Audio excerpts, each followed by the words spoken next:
Hello everyone and welcome back to another video from Apps Academy.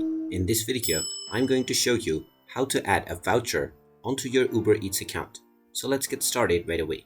First of all, open up your web browser and then in the address bar type in ubereats.com and press enter. You will now be taken into the official Uber Eats website where you can log into your account if you haven't done so already using your credentials or your Google or Apple account.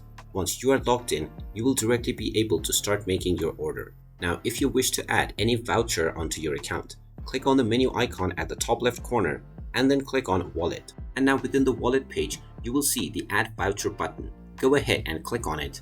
And now you will be allowed to add your voucher right away. Simply enter your voucher code within the voucher code box. And after entering this code, click on the Add button underneath. Once you click on the Add button, your voucher code will be applied onto your Uber Eats account right away. And there you have it. That is how easy it is to add a voucher onto your Uber Eats account. If you find this video helpful, make sure you hit that like button and subscribe to our channel if you haven't done so already.